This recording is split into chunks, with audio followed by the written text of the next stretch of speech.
Boss Man, right?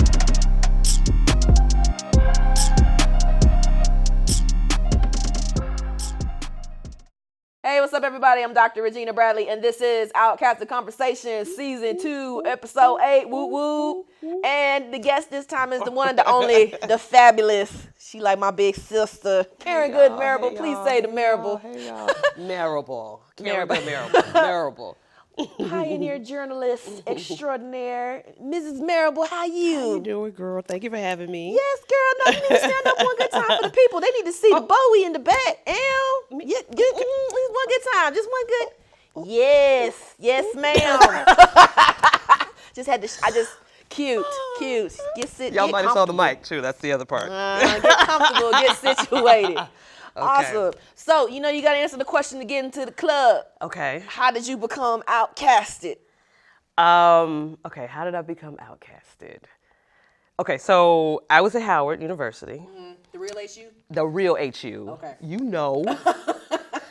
And a guy I was dating, who was from the South, who shall remain unnamed, had a preview cassette tape of Southern Playalistic Cadillac music. And I remember, this is the time too when like Arrested Development was out. I had just shaved my hair, so and he had dreads, so people was calling us Arrested Development anyway. But he had this tape. And when I heard it, I was like, it felt like I'm not lying, it felt like the bottom sort of dropped out of my music, like, love. Like I just had never heard, I really had never heard anything quite like them. Like it was, first of all, it was like layered and musical. Like I couldn't take Players Ball, the reprise, because I think that was the first single. Because the reprise was different than, there was 2 Players Ball on the album. Anyway, the last one on the album, it was like Curtis Mayfield and hip hop, and I just had just never heard, like it spoke to me as a Southerner too. Right. Because I'm from Prairie View, Texas, right? And so the thing is that, when you are from the Southern, you're from the South, but you have that Midwest influence in Texas, strong. Gotcha.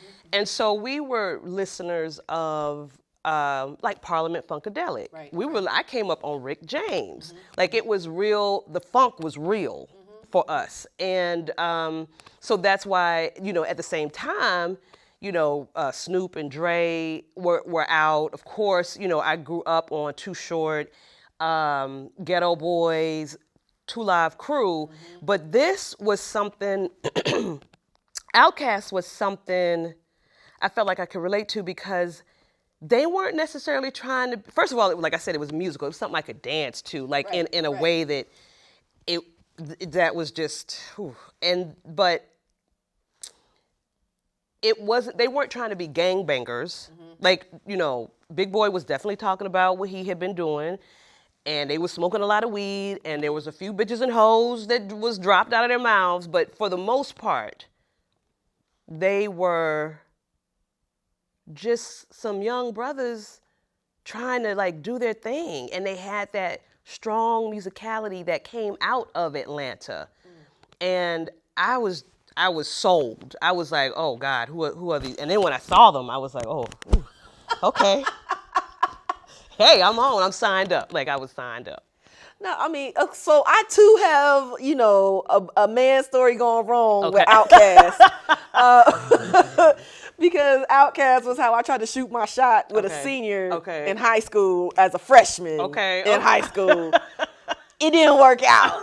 But I'm just in such awe that you're here because I'm such a fan of your work. Like, I just love the way that your writing comes to life. And you're part of that you know, that OG hip hop journalist squad, you know, with, you know, Joe Morgan and Kieran Mayo and Danielle Smith and Scott Polson Bryant. Shout out to all of y'all. Hey. Yeah. What's up? They the real OGs for real. Like, But I mean, like, as a Southerner, right? You know what I mean? Can you talk to me a little bit about what that was like getting into that journalism scene in the 90s and why you decided to do, like, hip hop journalism? Well, so when I went to Howard, I majored in, not to take you all the way back, but I think it requires it. You know, I majored in print journalism. Okay. And I worked at the Hilltop. Shout out to Zora Neale Hurston. And so there, I was writing about different things. I was writing about happenings on campus and homecoming, but I was also writing about culture and music. And I realized that I loved writing about music. Like, it was just something that spoke to me, and I felt like I could do it well. So graduated, you know, went to 17 Magazine, hired me out of school. But right around that time, I remember before I left DC in '94. And you was there at the height of go-go, too. Oh, yes. Yes, ma'am. Yes. You know, which I had never really understood till I got to DC. Like, I didn't even know what was happening, and then I got there, and I was like, freak-a-deek, wrong. Freak-a-deek, rick.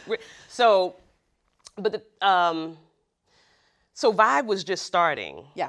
Around 1994. Like, I still have I was at Howard, and I had the invitation that was happening, you know, it was like for the party in New York. Like, it was the premiere party. So writing for Vibe, here's the thing, writing for Vibe was a great opportunity because having been at 17 for 2 years, you know, what you learn is you are writing for 13-year-olds. If you're writing a 17 magazine, 13-year-olds are reading it. So you have to, your language has to be tailored for that. Like, you can't, there's only so far you can go with what you're saying and how you're saying it. So when I got the opportunity to write for Vibe, you know, I clearly remember an article by Hilton Als who wrote about Shaka Khan, and I remember in the article he said something like, you know, yeah. So this was like 94 or 95 or something when he wrote this. But it was, I never saw anybody write quite like that. Like, he was, I mean, you know, he's a New Yorker staff writer. He's been there for like 1,000 years. But the way he wrote about Shaka Khan was just like electric. It touched your spirit. It touched I was like, wait, I can do this? I can do this? And so I started reading Leroy Jones, Amir Baraka, but, you know, like black music. I started, of course, I was reading Dreamin' America, that column and spin that I think that Danielle had and Joan had and Dream had. Like, you know, so my horizons were really broadened. So it was exciting to be able to write about, when the time came to write about OutKast, like, I felt very possessive over them. I can't say that I was, you know, I can't say that a lot of the Southern hip hop touched me in the same way it, like, touched my brother, like, who was like a huge Ghetto Boys fan, a huge 8-Ball MJG fan, like, huge. You know, I was definitely more an R&B girl at the time. I feel like, you know, Too Short, OutKast, you know, definitely what was happening on the West Coast sort of got me into that. And of course, what, you know, Puffy definitely brought a lot of music to hip hop in a way that we hadn't seen. My follow-up question was going to be, you know, in the early 90s, you know, contrary to popular belief now, nobody was checking for the South. Right. Like, folks were getting booed from the South. They're like, the South, the fuck? Like, that's not hip-hop, right? And obviously, you have the 95 Source Awards, which is a pivotal moment for South Southern, got something to say. Right, That's for all Southern hip hop, right?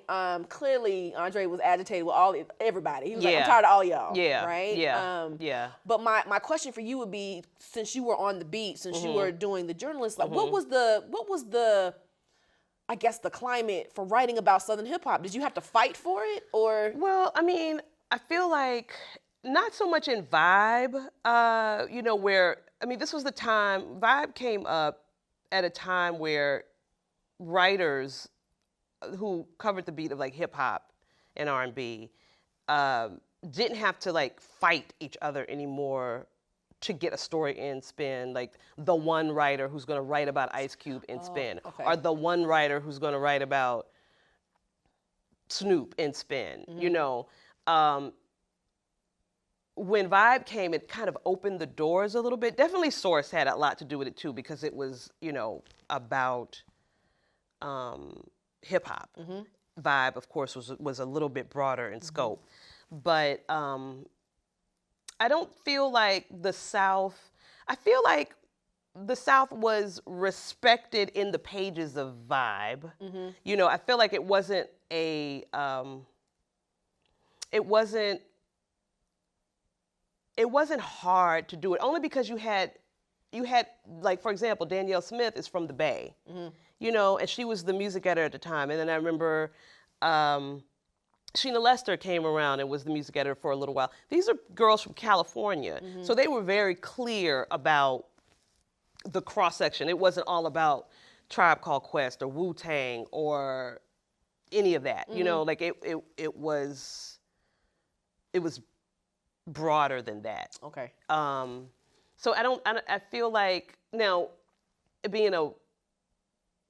I had to really think hard about who was writing about it though, as women at the time, Southern hip hop.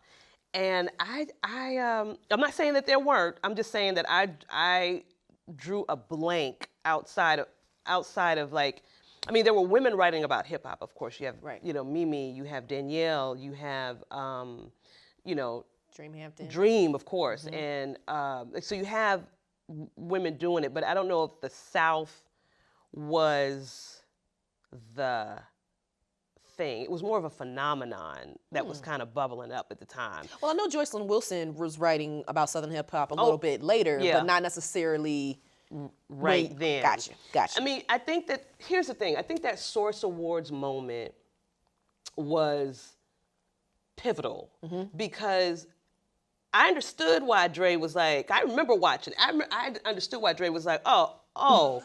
Right. Oh, y'all must not listen to the album. Y'all don't know what's happening here.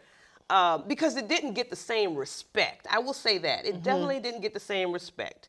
So what was happening at the Source Awards that time was definitely like, what is it, a macrocosm of a microcosm, a microcosm of a macro, right? So of what was happening within the hip hop industry. Got it. Right? Because everybody's so centered around East Coast, West Coast beef. Everybody's so the South was sort of getting pushed out, you know, unless you were like on the East Coast or the West Coast, to be quite honest, I believe. And as you saw in the Source Awards, you know, you got beef happening right there. Like, you know, you was waiting for the chair. I was waiting for the chair to the chair get thrown across the screen. Suge talk about y'all want to come, y'all want your producers dancing in the videos or whatever he said. But it was very real, and we saw how real it could get. Right. But the beauty of ATLians, see, I think that the response of ATLians, I think ATLians was a response to that sort of disregard. Oh yeah. Because from the front of the album cover, I mean, you see like Andre, it was like a superhero cover, right? Like that was superhero. It was illustrated. His hat to the back, big boy, and Dre had his grandmama turban on. Grandmama's turban. The one what's funny is that it was the turban you wear in the shower. It was the one you want to make sure, you know, it's the grandma's shower turban. And everybody grandmama had one. And it wasn't Nick Cannon who started it. Let the record show. Let the record show. Is that what's going on? Yeah. Okay, anyway. So no. But that was the thing I love most about that moment is I was like, oh, this is their revenge. Oh, they like, oh, y'all didn't really hear us the first time. Let us reintroduce ourselves. And it got really, that's what I love about ATLians. Like, and everything, like, you know, they stayed consistent too. You know, from their intros, you know, which was always like kind of musical. But I feel like, wait, was this intro, was that the one with the Wild Peach and them singing? Oh, they had the Portuguese the Portuguese prayer. I was like, ooh, they are just being fancy here with the little prayers and stuff, But I love the artistry. I love that they were really serious about being creative and being other. Like they were like, we can do this rock and roll shit, and we can do this hip hop shit, and we can do this R&B, like we can do the funk, like we are all of this, and y'all gonna pay for booing us when we got our award, and the South got something to say. So that was I think ATLiens was there. It was the ultimate fuck y'all. Putting everybody on location. Okay. If y'all was not on location, here we are. Because the reason I was asking about the climate in journalism was because I talked to Charlie Braxton. Oh, well, yeah, Charlie. Yeah, and Charlie Braxton was talking about how he had to like fight to get the source to give Aquemini 5 mics. Really? He was like, he said up and down. He was like, listen, this album is perfection. It needs the coveted, 5 mics. So I'm always curious, because usually when you have conversations about Southern hip hop, you have to include the journalists because there's really no academic scholarship that's part of that. So you were talking about how, especially as a Southern Black woman, and that reflected a lot in your writing, because I read what you wrote about ATLiens, and you was just like, very, like you said, really passionate about it. But that was so necessary, because I really feel that, anybody can write about the South, but it's totally different when somebody who is Southern contextualizes Southern hip hop shit. Right? And so obviously, we're kind of in this new age now where it's like, journalism is folks blogging, and there isn't the same type of, market or space for a source in the way that there was 10, 20 years ago. So I'm curious, to hear your thoughts about, how do you think we should cover Southern hip hop? Do you think we need to bring back some of that journalism in the way that it was back in the early, 90s and 2000s? What do you mean? What do you mean covering it?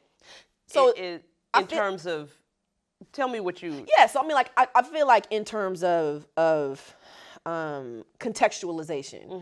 So what I'm saying is like when folks talk about hip hop coming out the South, they contextualize it like it was something coming out of New York or coming out, because everything is the emphasis on region is so different than it was like in the 90s and the 2000s. Saying I'm Southern was like a stamp of pride in ways that's not necessarily needed today. So I was wondering, if journalism you think should reflect that, or if it's kind of like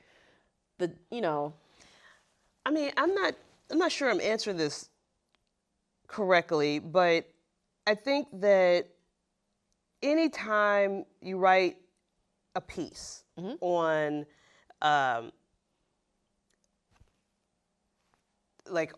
a piece of music, particularly hip hop, which is so strongly about region, like where you are from. I think more than probably anything, right? Like it's very the region affects your tongue, it affects your sampling, it affects who you reference, it's just all in there.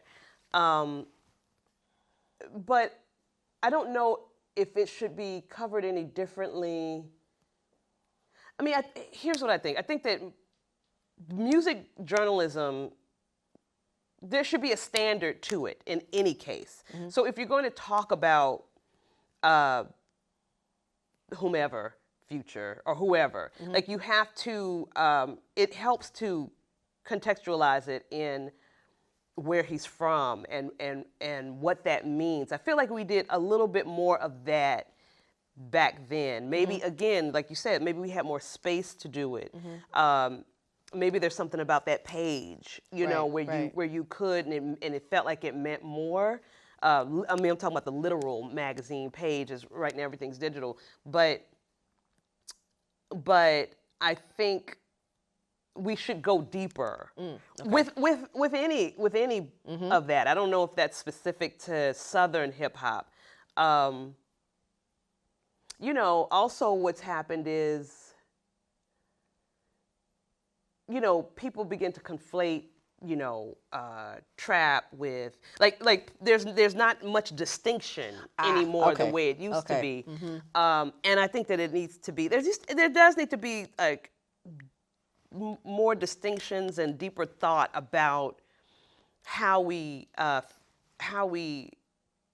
profile these rappers or how we listen to the music. Gotcha. I don't know if I think that sometimes we're moving so fast that gets lost. So you have somebody like Charlie Braxton, who is like a master of what he does and such an important voice,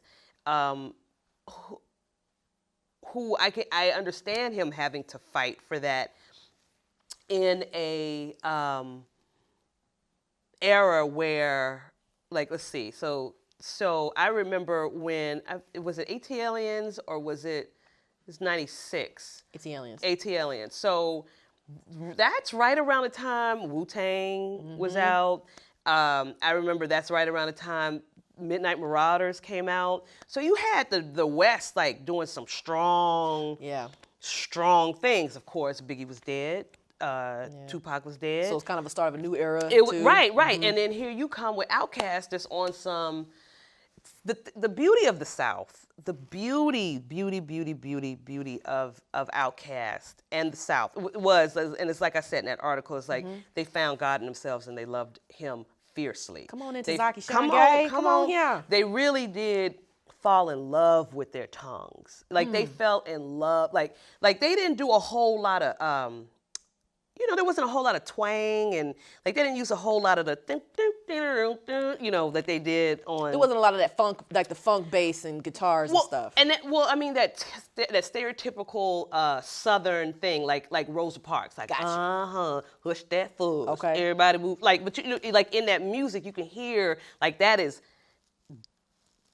almost stereotypically South. That's not a stereotypical song, but that they used a lot of things. It was immediately recognizable as Southern. Exactly. Gotcha.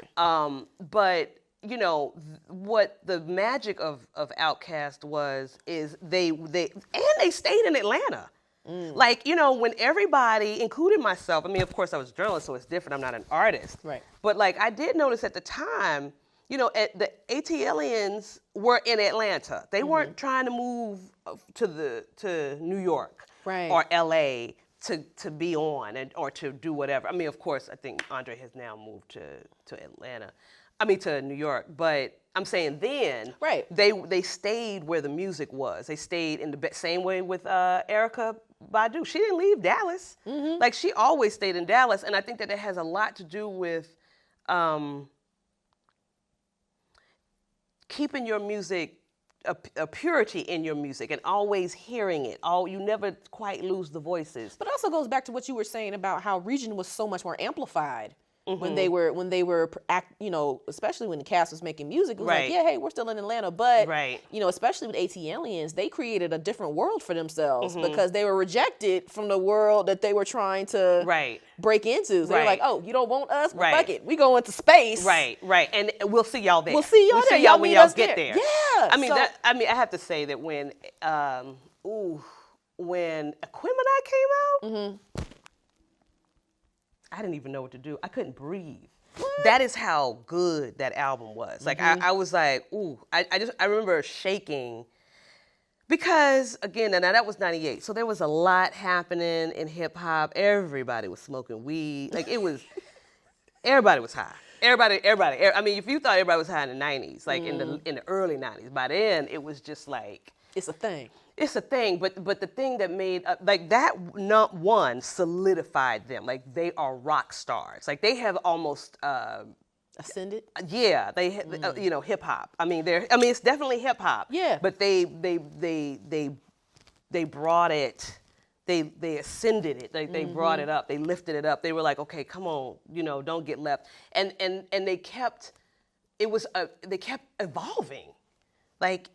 Even with Southern Playalistic, their little voices was cracking. They hadn't even. Babies fresh out of puberty. They couldn't even. I was like, oh, listen to them. They sound like, But then by the time AT-Aliens came out, they had a little bass in their voice. And by the time Aquemini, there's they grown ass man. Oh my God, what is that? Oh, wait, hold on. There's a song I got to remember, y'all.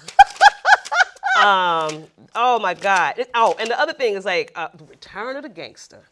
Oh yeah, Andre shut everybody down. He was like, listen, y'all all up in my business, my personal business. Some Andre's on coke. When y'all gonna wake up? When y'all gonna make up? When y'all gonna wake up? I'm feeling better than ever. What's wrong with you? You get down. I can't tell, but I think you liked it a little bit. I think I liked it a little bit. When I tell you, I just remember being at my girl Joycelyn's house, and it was and we were doing Honey at the time. It was Karen and Joycelyn had just started Honey magazine.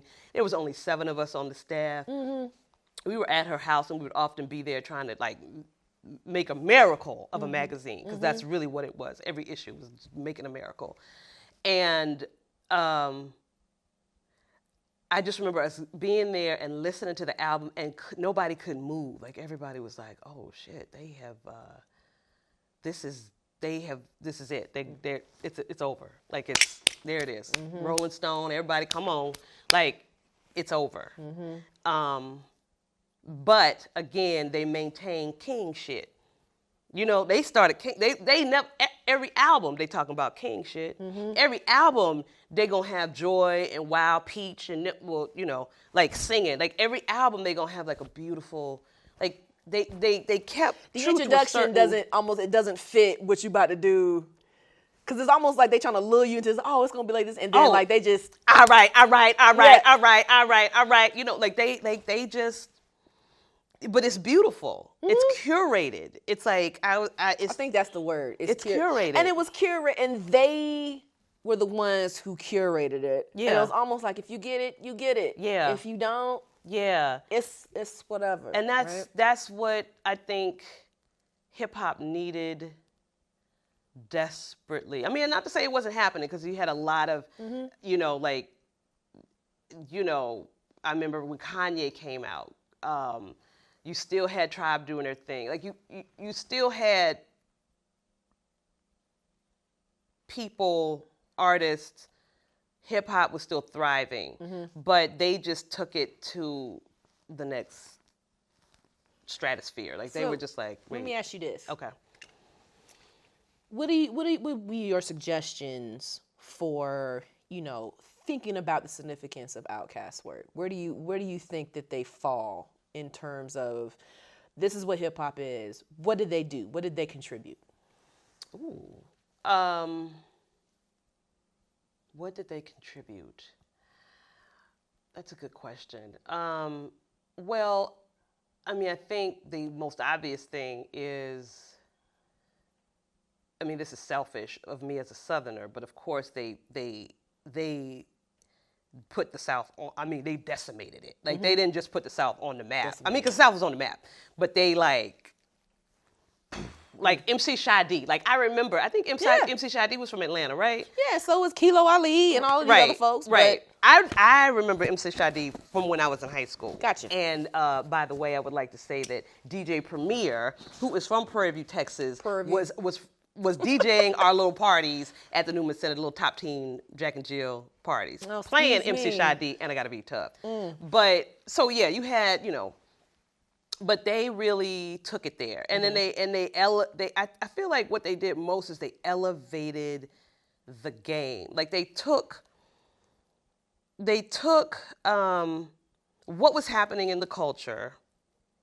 And what was happening in the South. Like, they were talking about gentrification. They were talking about all of that well before, like, now it's such a real conversation. But they took what was happening with the native tongues, right? And they weren't scared to work with the hardcore East Coast, like Raekwon and them. Like, so they brought these worlds together, bottomed it with like the funk, the bedrock, and they grandmama in them, like, kept that there, and they just created this. They just showed you how to be a rock star. That sounds cliche, but they showed you how to be yourself. Right. Like, they really were. I think, I'm trying to think who. I don't know if there was anybody bigger than OutKast. By what, 2000? Hip hop? Who was doing it like that? the only people doing it like that. I mean, you had Ice Cube. He was a big star. He's also making his transition into right. He film was and right, media. right. I mean, you had by that time, you know, Tribe. Like it wasn't the same. Like it just like Kanye was coming. I don't know who. No one was doing it. No one did it like them. No one. No one. When they were at the top of the game, and I don't think. I mean, of course, yeah, you have. At the time, nobody was doing it like that. And then I just want to say this too.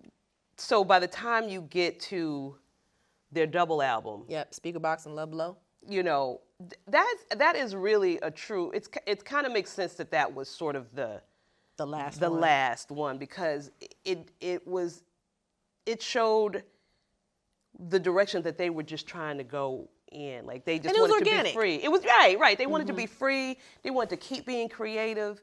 You know, here's the thing. Andre has been like an artist, hippie, but like conscious, like he's always been that, right? Like really introspective, and he's always going to be that, like trying to be Prince and doing really reaching out like that.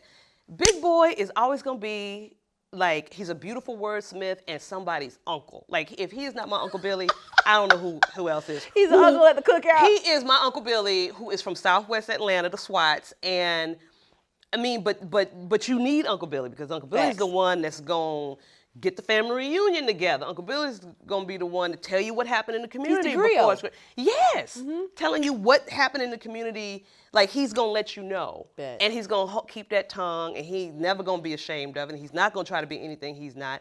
But he keeps it moving. Like Big Boy is the one that kept. I believe that. I mean, Andre acknowledged it. Like, you know, I'm keeping the machine. And I really wish people would understand that Andre acknowledged how dope Big Boy is. I mean, like, I think, you know, I guess kind of to wrap it up is Andre was more introverted. Yeah. So he was more talking about his own internal conflicts, his own internal, where Big Boy was like you said, was like setting the scene for this is what had happened. And this, like the storytelling. Not necessarily was sharper, but he was able to pull these things together to create these really wonderful, complicated, layered stories that weren't necessarily the same thing as Andre, but they were necessary to come together, which made the magic. Right. No, I love that. Yeah. They needed each other. Yeah. One is pulling the other along. Stop trying to pull them apart, folks. You need Big Boy and Andre. Andre needs Big Boy. Stop now. We're looking in the camera this time. Stop that shit. But silly. Karen Good Marable, thank you. Thank you so much for having me. This is my boo. This is my boo. I appreciate you, giving us some time. Please tell Miss Pearl and Mr. Mo I said hello. I shall. Thank you for having me. I really appreciate this. This is beautiful. I'm Regina Bradley. This is the dope Karen Good Marable. This is OutKasted Conversations. We'll see y'all next time. Y'all be easy. Yes.